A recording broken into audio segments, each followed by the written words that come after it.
Bienvenue dans cette exploration de sources. Aujourd'hui, on se penche sur un document qui nous éclaire sur les puissances de 10 et l'écriture scientifique. L'idée, c'est de rendre un peu plus claires ces notations mathématiques qu'on croise tout le temps en science pour, apprivoiser les très grands et les très petits nombres. Prête à démystifier ça? Ah oui, avec plaisir.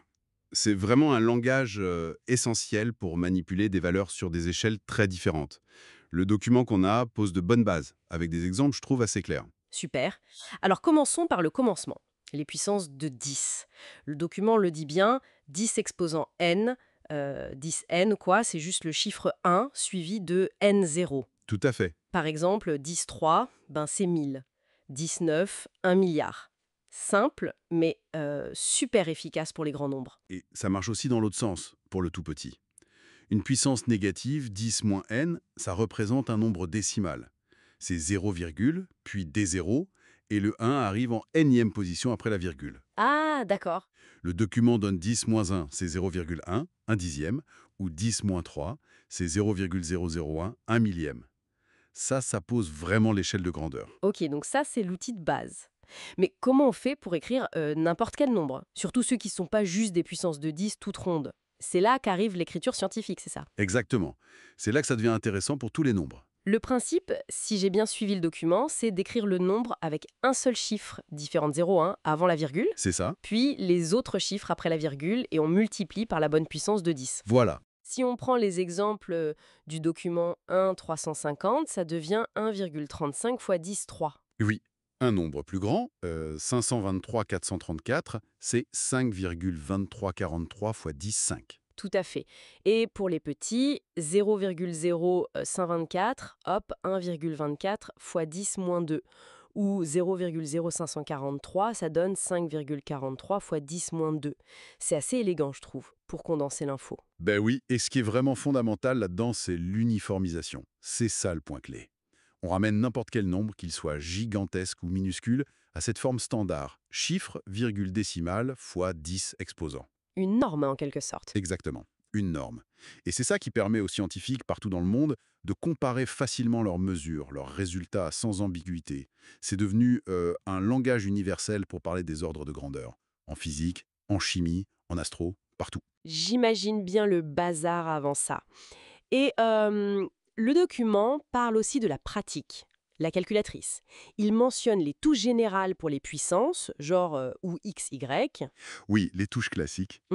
mais il insiste sur une touche spéciale pour l'écriture scientifique, souvent x10n ou exp. Mais c'est vrai que l'affichage, des fois, il est un peu spécial. Ah, ça c'est un point super important que soulève la source. Parce que cet affichage, il peut être vraiment trompeur si on n'est pas au courant. Le fameux E, Voilà, ce E majuscule. Par exemple, la calculatrice affiche 1.2 E-0,5. Et là, attention, le document nous alerte bien, ça ne veut surtout pas dire 1,2 puissance moins 5. ah non, Non, non, ça veut dire 1,2 multiplié par 10 puissance moins 5. Donc 1,2 fois 10 puissance moins 5.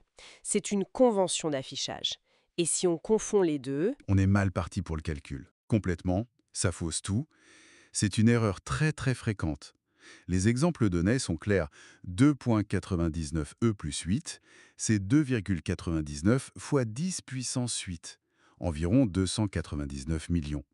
C'est l'ordre de grandeur de la vitesse de la lumière, vous savez, en mètres. ah oui, d'accord. Et à l'inverse, 6,62 E moins 11, ça représente 6,62 fois 10 puissance moins 11.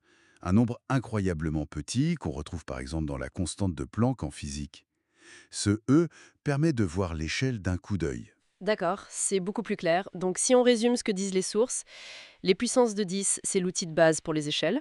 L'écriture scientifique, c'est la méthode standard, universelle, pour écrire tous ces nombres de façon compacte, comparable. C'est ça. Et enfin, point crucial, il faut savoir lire sa calculette, surtout cette notation E pour pas se planter. Précisément.